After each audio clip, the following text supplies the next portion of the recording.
He's not a Marine. Not a Marine. Let's talk about that.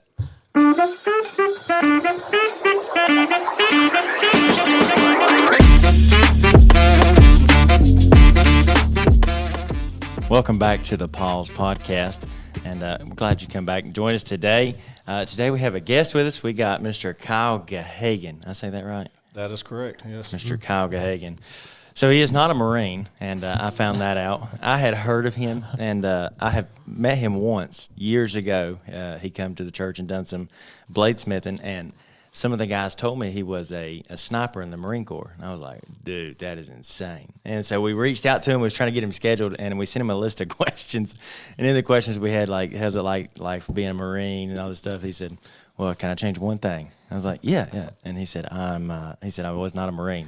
He said, I'm a Ranger. And I was like, huge difference.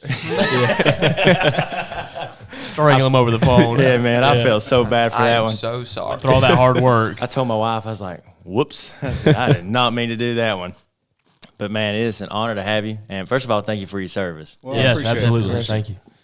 But so there's a big difference between the Marines and Rangers. I know that. And so when you told me that, I was like, wow. But So to start off, what makes a Ranger unique? Well, a lot. I mean, Yeah. I get it. we in battalion we call everybody else regular Army. I mean, there's a level of discipline, a level of, I mean, it's just a whole nother world based off of the regular military. And then you've got people claiming to be Rangers that have gone to Ranger school. Technically, they are Rangers, but Ranger Battalion, Ranger Regiment is a completely different world. Right. It's a tab. Ranger tab is something you get, you wear, but you never live. Ranger Battalion, that's your life. Yeah. Wow. that's insane. It's So- a life. Like And is there a difference between a Ranger and like an airborne Ranger? Is that a Same thing. Is it? You ever seen the A-Team? I have seen they Ranger, baby. That's what. What's the Murdoch? Was that his name? The crazy one. Yes, y'all are talking about the new movie. Yeah, Yeah, I've they- seen the old one too. The I old love one, the yeah, old they're- shows. Yeah, they were special forces. The old one. Yeah, I mean, I never forgot that he was hanging on the in the movie. He's swinging on a helicopter rotor. He's like, "You swing me right around," and he's going there. I don't know. I just thought that. Y'all didn't have that in training, did you? Yeah. Well, I was, like as somebody who's been in it, like the dramatization sometimes in Hollywood, and maybe is that something that kind of gets under your skin? It just drives you crazy. It drives my wife crazy. Yeah. Because I'm constantly like, you can't do that. Yeah. You see that? Yeah. She's like, it's a movie. Oh man. Yeah, So are grenades really as deadly as they make them in the movies? Is there a big fireball like a? No, everything's over dramatized in the movies. But, I mean, you've got probably a 15 millimeter kill radius with a grenade. So I didn't know that. See, because like growing up, you watch like the different movies, like the Rambo movies and stuff like that, and you're like, at some point, it was cool, and then you watch it, and you're like, this makes zero sense. This would never happen. This is not right. Oh man, but That was probably a fun part of it, though, right? Like, did you get to do a lot with explosives and stuff? Oh yeah, we did a lot. Truthfully, at the beginning, it was awesome, but you do it all the time, it gets kind of monotonous. Yeah. Like we would have at the end of the fiscal year, we would have to just get rid of ammo, or we wouldn't get. So we would have like 24 hours. We'd be shooting for 2 weeks, 24 hours, and just blowing stuff up. And we were like, all the new privates are, oh, that's great, and we're like, oh god, we got to do it again. Shoot for 24 hours straight. That's crazy. So one of the questions I know we had talked about asking you, I have in my family, I have some people that have military background.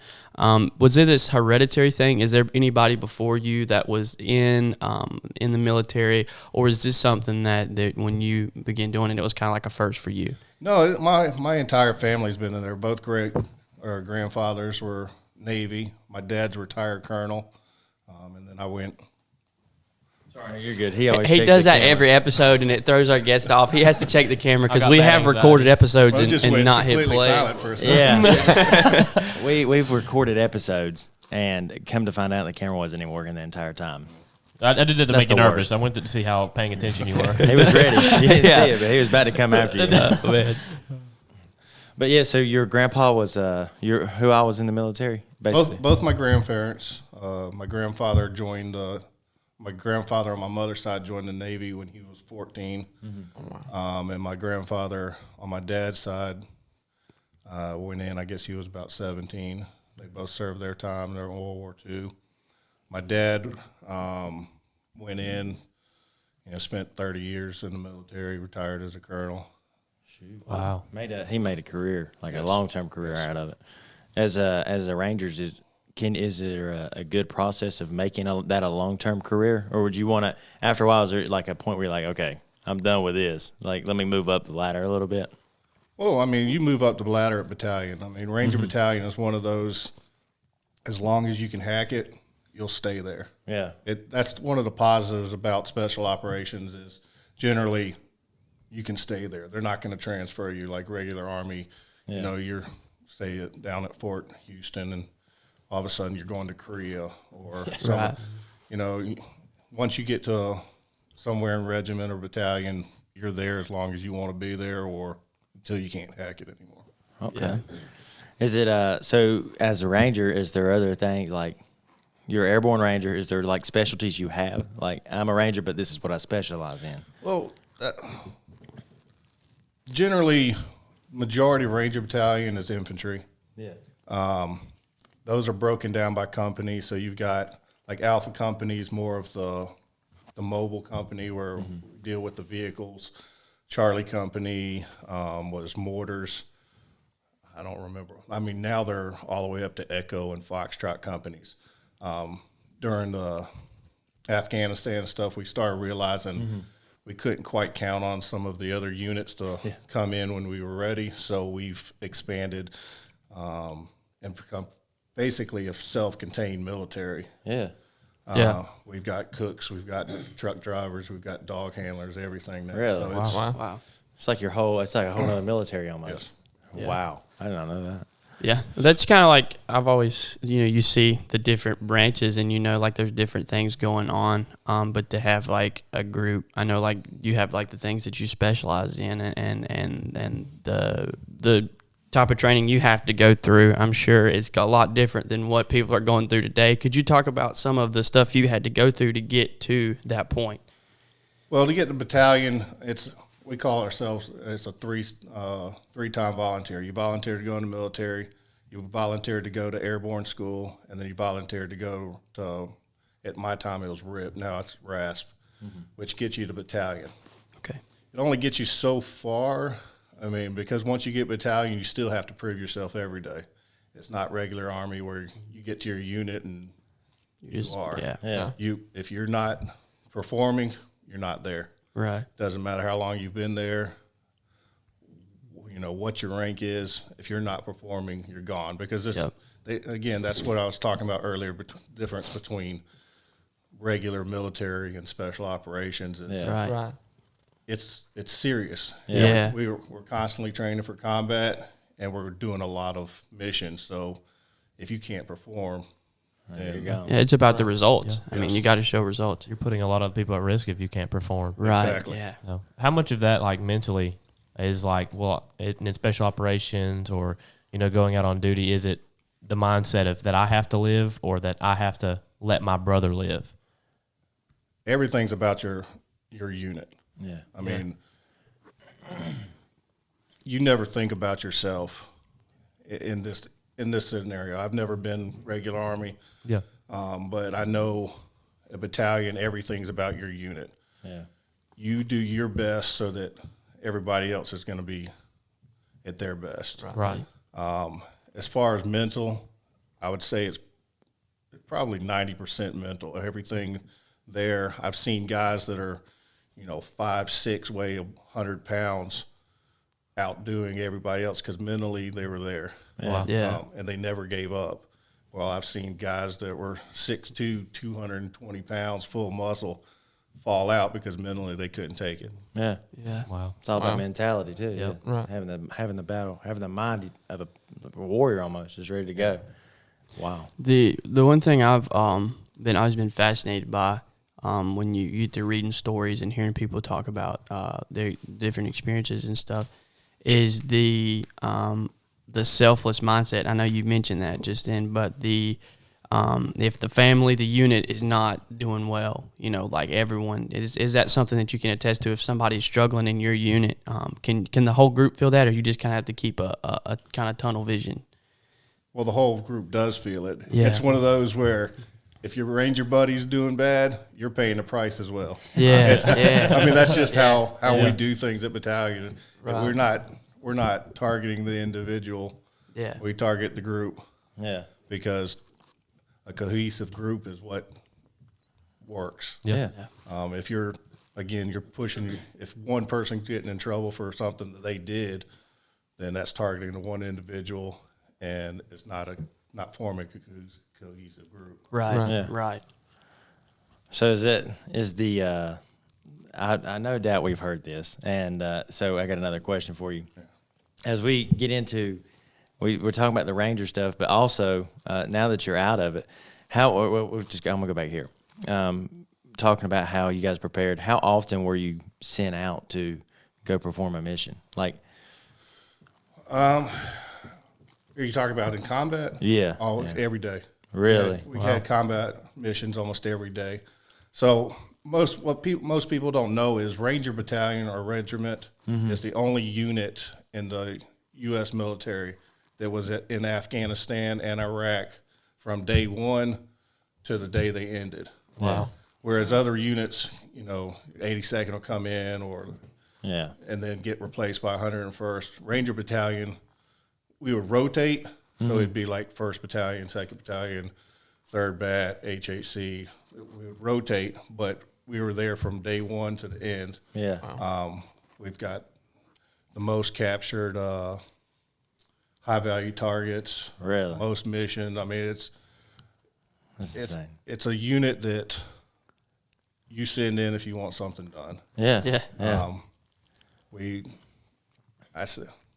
Technically they say we had supported CAG and SEAL Team 6, but most of the time we were there with them doing the missions. Yeah. And with the SEALs, generally we were there rescuing. Was there flex. how do we put this in a nice way? Was there almost like heat between you guys and the SEALs? Like the SEAls come in like, hey man, we're Navy SEAls, we got this. Yes. We got a good story about that. Yeah. When we went in, we took over Kandahar International, and there was an old mosque out there that was that was supposedly being built. Yeah. Well, they had all these bricks there that from where they were building the mosque. And if you ever in Afghanistan, the sand is like so old that it's almost like flour. Really? So Wow. it just puffs up when you step on it. When the rain gets it, it's just nasty mud. So we took all these bricks and we made pathways between our tents and little decks out in front of our tents. Yeah. And 6 came in and they were like, well, we want these bricks. We were like, we're not taking our bricks. Well, so they tried to do this night ops where they came in to steal our bricks. We ended up we had SEAL Team 6 zip tied in a tent, and our 2 units our commanders had to go through negotiations in order to get them released. But yeah, there was constant tension at the beginning because at the beginning of the wars, Ranger Battalion was kind of thought of as the little brother in special operations. Yeah. We've definitely proved ourselves different. I'd say. That's it. Tie up the SEALs, man. You want them back? We want our bricks back. So, like I said, there was a tension there. Yeah. As I said, today's March 4th. It's the anniversary of Roberts Ridge. We went in to get a SEAL, Roberts, they had gone in for a mission and gotten ambushed. Bird flared. He fell out, so we were called in to go rescue him. Yeah. we lost several people during that mission. And kind of after that mission, they saw that, you know, the effort we put in to go rescue one of their guys, Right. it kind of eased off a little bit, that tension. So, you know, it just took a little bit of time. Yeah. Yeah. Wow. What's that like, man? Like getting ready to head out. I know I played sports and stuff like baseball, and like the adrenaline you get about to take the field, or like we do jiu-jitsu, the adrenaline you get for you about to roll with a bigger opponent. I mean, what's that like getting ready to, you know, you're about to go face some crap? Well, truthfully, our first mission was kind of tense because we didn't really know what to expect. Yeah. But as we started doing more and more missions, it just became kind of routine. Right. Yeah. You knew kind of what to expect. It become habit. So the longer you're in it, the easier it becomes. It's never easy because you know there's always the potential for Right. Worst case scenario. loss of life. Yeah. But it becomes a habit that you get used to, and you perform because it's your job. Right. Man, that's crazy. I know. Just to think of that, like getting ready, heading out, you know, like they're out there to kill you, but you're there to do a mission. Takes a lot of guts. And Yeah, and I know they're like in other countries, like you mentioned Afghanistan and stuff like that. There's such a hatred for U.S. Military. Is that correct? You hear it all the time that they take pride if they were to ever capture a SEAL, or they said they take pride in something like that. It really depends on where you're at and what group is there. Because I mean, you had those that completely hated Bin Laden and everything he stood for, Right. And they were more than happy to help us, Right. Then you had the locals that some of us hated us for being there. Some of us loved it because we were able to provide them income. We hired people to come build units. We provided them with food, supplies. So it's kind of a love-hate. Yeah, I got that. I get that. I have never heard of like that side of it, like where they come in and they'll help, or like they love y'all. I mean, a lot of time I feel like the media just paints a picture like these two people hate each other. They have nothing in common. what's it like out there? Like as far as with the people, like he was mentioning, I said it's kind of, I would equate it to like Vietnam. yeah, You don't really know who you can trust, who you can't No, trust, yeah. Right. because I mean it's a local people, yeah. And sometimes but they may with different mindsets. Yeah, Right. So I mean, somebody could be there working on the base. We've screened them, but That doesn't mean they'll turn on you. That's crazy. So there's a little bit of tension in that aspect, but for the most part, I mean, that's generally how it is with everything. Yeah. How long were you overseas? About 4 years. 4 years. Wow. And no ever return back home, or It was, as I said, we did rotations. So most of my time we did. So we went to Afghanistan, came back, trained up for Iraq, went to Iraq, back from Iraq, did training, went back to Afghanistan. So it was just a constant rotation. wow. You mentioned that about the dirt there and just like the conditions and the weather. Was that something that, I mean, I'm sure I know you probably just kind of shrugged it off, but like was that pretty tough to deal with versus being here? On top of Yeah, it was a completely different world. Yeah. On top of the SEAL team trying to steal their bricks. Yeah, that's what I'm saying. So That's me taking a we break. prepped for it to be hot. Yeah. You know, you expect it's a desert, it's going to be hot. We never expect it to be cold. So it went from one day being 120 to waking up the next day and there being like 1.5 feet of snow on the ground. Oh, wow. Wow. That is crazy. I've never been so cold in my life. You didn't tell me about this. We would do patrols through the mountains. Yeah. And you'd have everything you owned on and still freezing to death. Wow. So it's a wide variety of weather, strong winds. I mean, it wasn't a pleasant place. No, Yeah. The heat. You lost me at the heat. That's especially all the equipment on. Oh I'd my rather do word. it with the heat. I don't like to go. Yeah. Get that- 25-pound vest out there in 120 degrees, clothes soaked, you've not even started walking yet. That'd be terrible. Man. Wow. Is there scorpions out there? Yes. Did they ever get in a tent with you? All the time. We used to actually find scorpions and the camel spiders and fight them. That's the coolest thing I've ever heard. That's awesome. Does it put them in there? Go, go, go, go. Got to put money down on the camel spider. That is really Start cool. betting your rations on which one's going to win. Oh, CJ my. be trying to get the chocolate Pop-Tarts from the Yeah, MREs. yeah. Listen, I got a box of chocolate Pop-Tarts I'm putting on this right now. So that he mentioned that the food. What is that like? What's the landscape? Probably not much culinary going on. Local food. Not MREs, but the local food. We didn't get a lot of local food until we kind of went to the forward operating bases and lived more with the locals. But Yeah. I mean, we had what we called Haji bread. It's the unleavened bread. Yeah. And truthfully, having eaten MREs for a while, everything was good. Yeah, wow. We had goat stew and stuff like that. Oh, and gosh. probably wouldn't taste so well. Yeah, served here, but But when you're over in the desert with camel spiders and crickets or whatever all that is, Scorpions. unleavened bread sounds real good. Yeah. Give you some grape juice, you can have some communion. Did you ever eat any of them scorpions? Throw 'em one. I didn't eat any scorpions. Oh, Did you have somebody on your team? Like, all right, if you could tell, I mean, you ain't got to tell us about your team, but do you have like that one on the team who was a hardhead? Like he was the grunt. Was that you? Or That was it- pretty much all. everybody's ready to When go. he was describing Rangers, Right. I was like, that's a group of hardheads. That's what a whole I unit was- of. ready to go. The difference between Ranger Battalion and other special operations units is more of it's made up of a lot of younger soldiers, whereas like special forces, you go in, you do your time, and you work your way up to special forces. Yeah. Same with CAG or SEALs. You have to. Whereas Ranger Battalion, there's an option 40 where you can go in, come straight out of basic, go to airborne, go through RASP, and then go to battalion. Yeah. So you've got 18, 19-year-old kids that wow. think they're the best people in the world. 6 foot, 10 foot tall and bulletproof. Yep.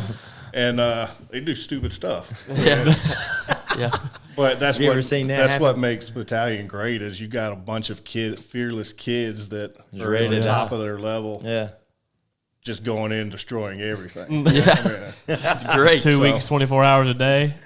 You ever had that moment where you just grab them like, what were you doing?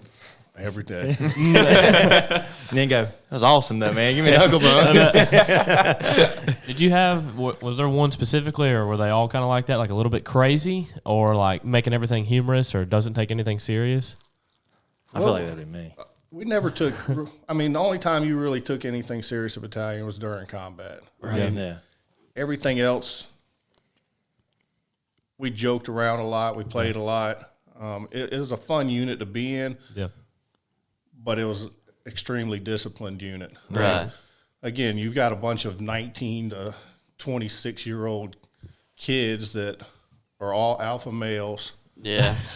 in one of the best units in the military. Yeah. Yeah. And can imagine. everybody's trying to prove themselves. Right. So you can't. The only way you can prove yourself in that environment is do stupid stuff. Yeah. Yeah.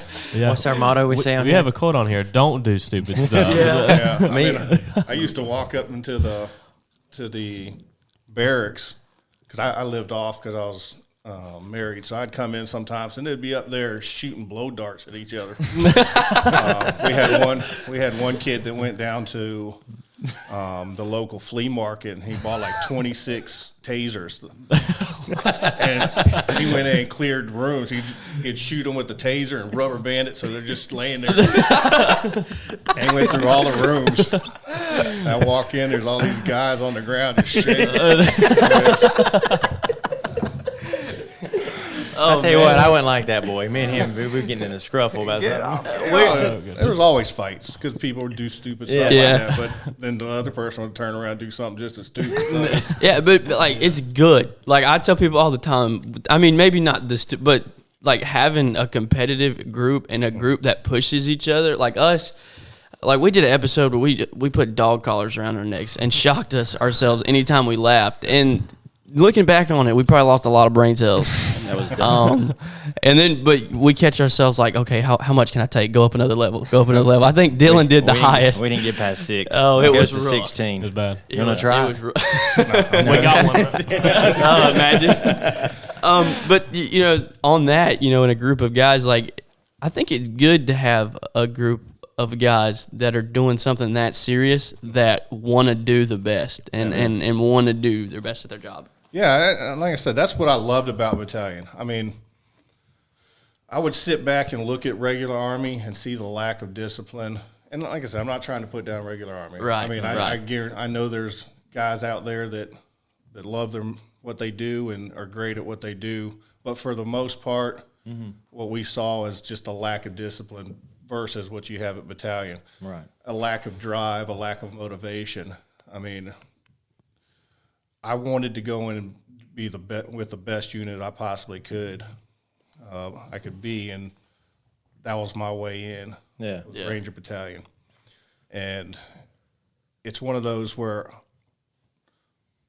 we were constantly pushing each other and doing stupid stuff, but I knew there wasn't a single person in my unit I couldn't count on. Yeah. Wow. And even to this day, I can call up any of my old Ranger Battalion guys and be like, hey, I need some help. And they'll be on the first plane here. Yeah. Wow, that's really good. It's a brotherhood that it's It is. deep rooted. Yep. Because everybody's been through something. And we all have gone through the same training. We've all done a lot of the same stuff. Yeah. And we count on each other. So a lot of times you're close. You're like family, if not more than family. Right. Yeah. Wow. Now, when you decided you wanted to join the military, did you always want to be a Ranger? I did. My dad at one point was stationed in Savannah with the 3rd ID, and that's where our 1st Ranger Battalion was. And I'd see these guys, doing all this cool stuff, jumping out of planes, fast roping, just blowing crap up, because we would do what we call dog and pony shows for the. And so, I'd see this stuff, and I'm like, well, I want to do that. Yeah. Yeah. And I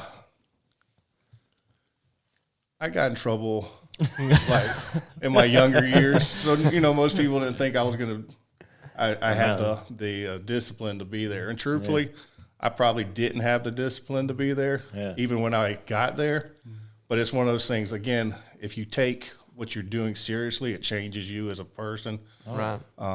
And it completely changed me while I was there. I don't think I'd have anything that I have now without having been in there. Yeah. I'd probably be in trouble still and doing stupid stuff. Which, when you got out, there's another cool thing about you that some people know, but you own your own forge. And what's the name of that? Well, actually, I've got Gahagan knives. I've got Resilience Forge, and then I've got Gahagan Customs. So Gahagan knives is I hand forge everything. It's my high-end custom knives. Yeah. Gahagan Customs is my production line. And then Resilience Forge is a program I developed to help veterans and first responders deal with the issues that they deal with. Right.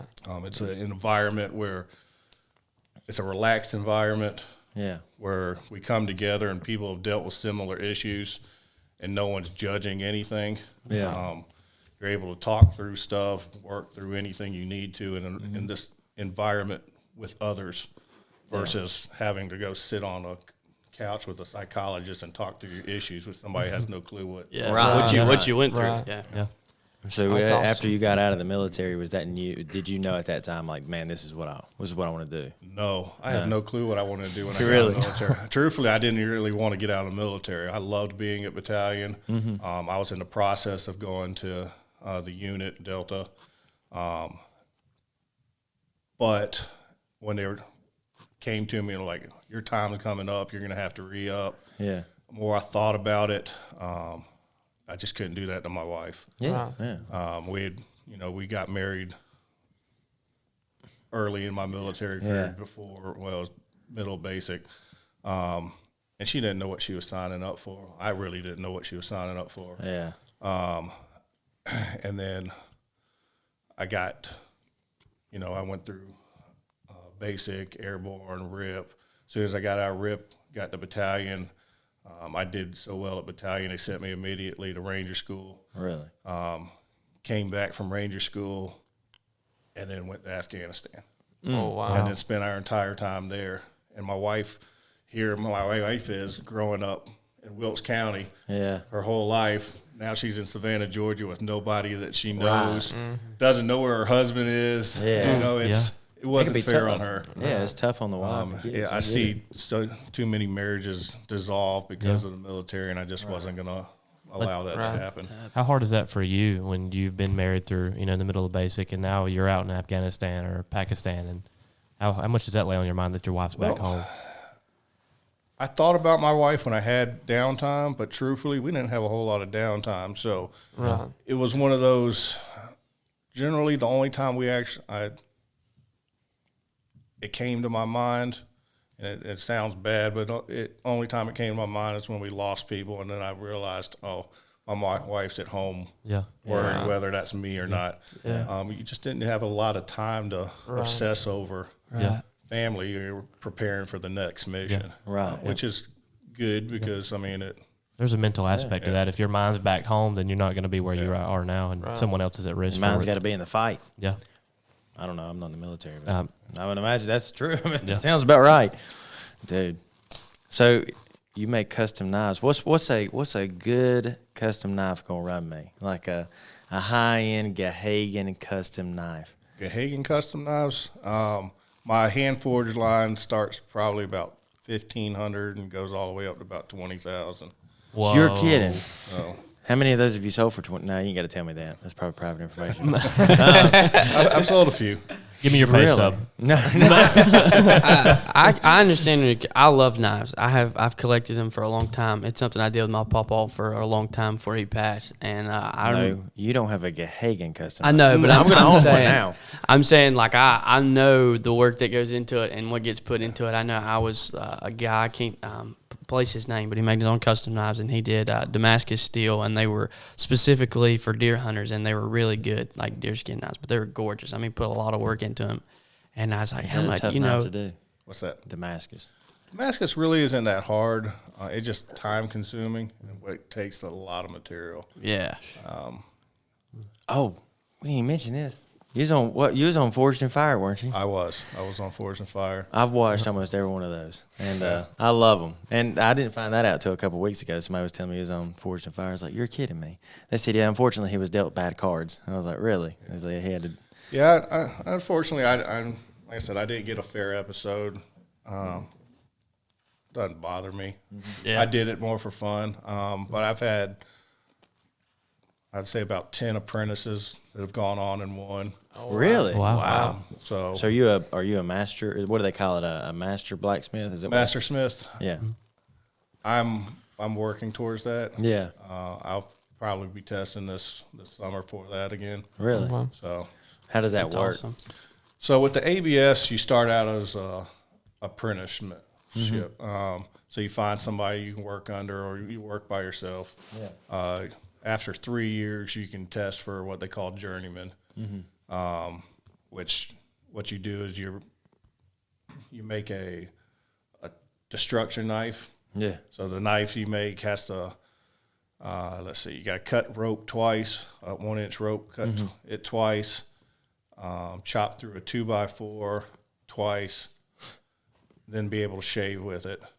Really? And then after you shave, you put it in a vise, and it's got to bend 90 degrees without breaking or cracking. 90 degrees. So once you've passed that, then you can go to the next step, which is your presentation knives, and you'll make 5 knives that are judged by master smiths Yeah. to see if you're at the level of journeyman.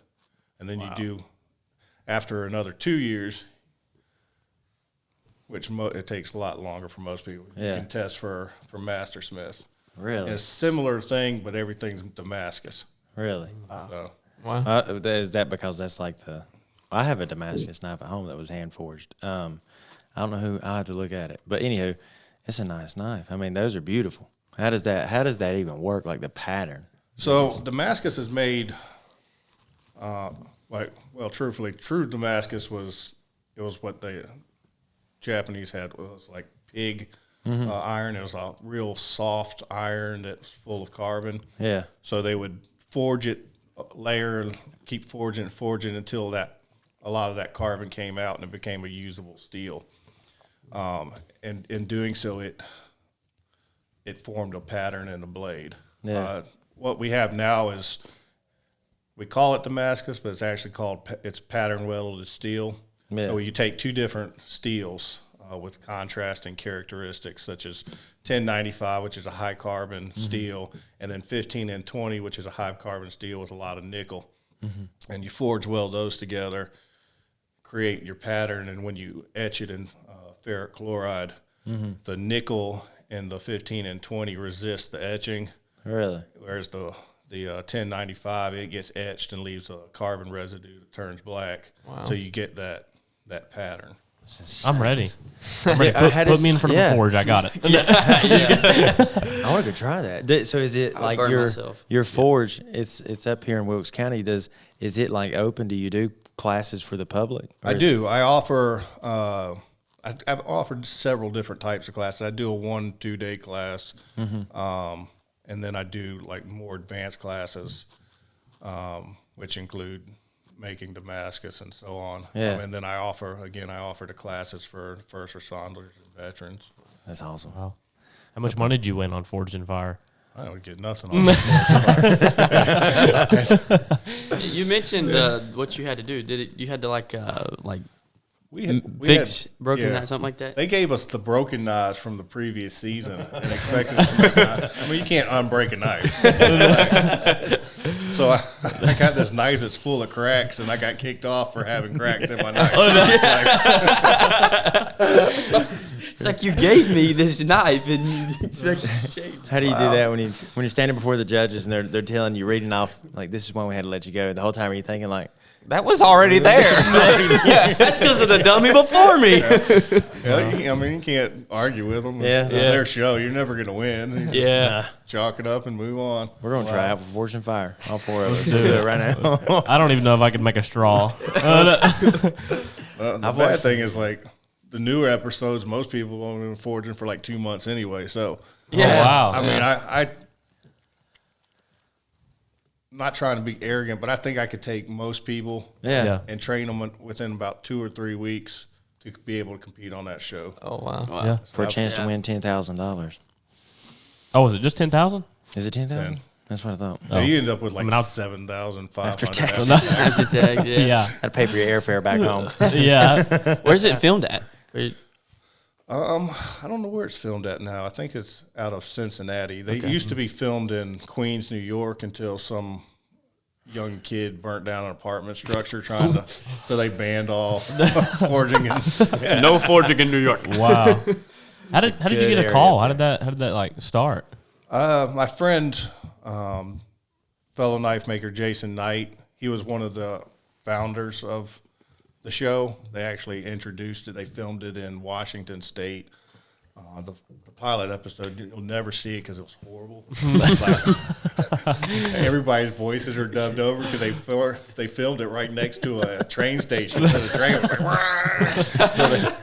was like, he called me up one day and said, they were looking for people for season 2. Would you be interested? I was like, sure. So signed me up and. Sure. You mentioned earlier, like they had a bunch of new equipment and they didn't know how to use it, and that made it difficult too. Yes. So we showed up, and there's new equipment. They had new grinders, new power hammer, so on. And so we got into making the knives, and I go over to a power hammer to see, get it ready, and it's not working. And I'm like, there's something wrong. And you can't just stop filming, so we're sitting there messing with it. There are 2 of us, and we soon realized, these power hammers run at 120 psi, and they had it running at 60 psi, so it wasn't working. So I was like, forget that. I'll forge it all by hand. I forged it by hand. It was time to drill some holes. I went over to the drill press, and I can watch the flutes on the thing go around. It was going so slow. And I was like, crap. So before this, they're like, oh, you can change anything you want. I was like, okay. So I went to go change the belt on it, and they got it screwed shut. You can't change it. So I go over to the grinder, and I start grinding some stuff, and I'm looking for the belts. They had 4 belts for 4 people. I'm assuming it takes more than one belt to get one knife ready to go. I mean, you go through different grip belts, and I'm like, and these were like worn out belts from the previous season. So I'm like, I'm getting frustrated. And then we were supposed to make a finger loop. Yeah. So I forged out this finger loop, and I was going to clean it out, and I'm looking for this Dremel. And dang, if they didn't have that thing zip tied shut. And The equipment manager should have been fired. it was bad, but they don't show it, but that's the one time I lost it on TV. I grabbed the Dremel thing and I ripped it open. I'm kicking Dremel pieces all over the place. And I start working on my knife and I look around and I'm like, man, these other guys are going to need this stuff. So I'm crawling around on my hands and knees picking up. He's hulking out over there. But, I feel bad. Kyle's lost it over there. But it was a frustrating episode. But again, it was an experience. And Yeah. Hey, That's great. you got one up on us. Yeah. You've been on TV. We haven't. Yeah. That's awesome, man. That's really cool. They invited you back any? actually, they will not invite me back. I don't know what I've done to them. Broke their dribble. They just remember. Like I said, I've had multiple opportunities. They were doing a master and apprentice thing, and one of my apprentices was like, "Oh, we'll go on." They're like, "Who's your master?" And he named it like, "Well, anybody but him." And I'm like, I don't even know some of these people, so I'm like, Wow. I know. Forged and fire, straighten up. Just straighten up. Yeah, forged Okay. and fire. You're not Man. that guy. Wow. Yeah, hey, if you guys are looking for some good knives, Duncan's sells some, the gun shop down in Wilkesboro. I seen him in there. I was telling him that. Went and bought me a new Glock. I'll have to show it to you. I bought me a special edition one. Oh, yeah? It's the We the People. I paid way too much for that Way too Glock. much. Way too much money for that, but we won't talk about that. Anywho, go down there and get you a knife. You're on Facebook, too. I think I follow you. Your Forge is. yeah, we've got a lot of, again, Facebook pages because I've got different companies, but we've Right. got Facebook, Instagram, TikTok. My wife's in charge of those. So Yeah. you never know what's going to show up. But Yeah, we got a TikTok of him. We'll show you after we're done recording. Hopefully No, that's we not won't. ours. You'll lose all respect No, from him we after you see won't. the TikTok. We won't do that. I didn't know I was being filmed. But yeah, hey man, thank you for coming on. Yeah, It's been an thank honor. you. It's really has Thank you been. for your service. Thank you. And Thank you for the incredible story Yeah. about Yeah. zip tying the seals. That is, I can't wait to tell everybody I know I met a man. Okay, Zip tied and this is what he did. Listen, we're gonna bring a seal on him. We're gonna ask him about y'all. We're gonna see what he says. Yeah, that's the boss, ain't it? Yeah, I know the boss. don't bring him on, but don't bring him on, man. We're scared of him. That's We awesome. need to have you and a SEAL team member just sit and you two just talk. I'm not That moderating would- that. yeah, Oh man. so yeah, like I said, it's special operations units constantly trying to prove who's the best. Yeah. Yeah. But I mean, in the end, we're all working together Yeah. and Right. we get into combat. That's true. Yeah, we have a lot of younger viewers, and I'm sure they've been fascinated by this. And just to them, I'd like to say, I mean, this is the people that are keeping our country safe, and more than you see on the TV. The Avengers are not real, despite what you think. But there's people keeping the United States safe. And thank you for your service again, and thank you for appreciate it. coming on. And anybody else would send it Yeah, on. man. Thank you. I Thank appreciate it. And I know you never you met for us. having me. Yeah, but I'm glad we got. Hey, go get you a knife and Yeah. go look him up. $20,000. Yes, I'd like to sell a lot more. Hey, maybe somebody will, and not me, but maybe somebody will. I can put "We the People" on there. Hey, that's true. Didn't want it. Sucker him in. I might buy Sure. it then. I might buy it. I tell you what, man. I walked in there and he looked at me. And bad thing is, I just went in there a while back and he about got me to buy a suppressor for a 300 blackout I have. I said, man, my wife will kill me. And he I'm said, in. that's all right, man. It takes 2 months to get the paperwork back, or 6 months to get the paperwork back. He said, so we the people on it. he said, you just for 6 months, just hide it away. And I was like, nah, she'll find out. And so I didn't get it. Were you able to keep any of the stuff that, like when you were in Ranger, be able to come back home and you still got it? No. Only thing I got to keep was my tactical vest and stuff because we were transitioning to some newer ones. Yeah. But no, everything there, sensitive items, high end stuff. Yeah. That makes sense. Makes sense. Didn't know if you had any High memorabilia that we could have. So Hey, we're going to go up and do a class. That's what we're going to do. We need to We need to go do a class. go mobile. you have a film it. safety class before the actual class? Yeah. Kyle, I'm missing a finger. I'm actually getting in trouble all the time by the ABS for not wearing safety goggles. And everything. You seen that video? Oh, almost forgot to put my safety goggles on. I just don't really trust this guy around heavy machinery. I don't trust myself around heavy Oh my machinery. goodness. Me? Me? No, this guy. We got to go up there. I just want to see I'm gonna what stick y'all my are hand in doing. that forge. I just like to watch him make them. Yeah. I would too, yeah. Yeah, that would be really cool. You done one? You was at the Merle Fest, wasn't you? You had Yeah, a, we do the actually the Apple Fest. Apple We do the Fest, Apple yeah. Fest and the Peach Fest every year. We do some small EDC knives, give everybody the opportunity to make something. Yeah. $50, $70. That's really cool. Ain't bad. Yeah. Tell you what, Paul's podcast gang's gonna go up to the old resilience forum. Forge. he called it the Renaissance Forge I called him earlier. Marine.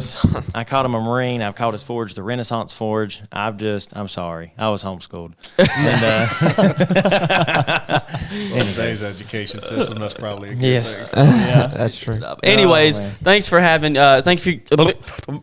Thank you guys for tuning in. I really appreciate you coming on, and we will see you next week. Have a good one. Bye.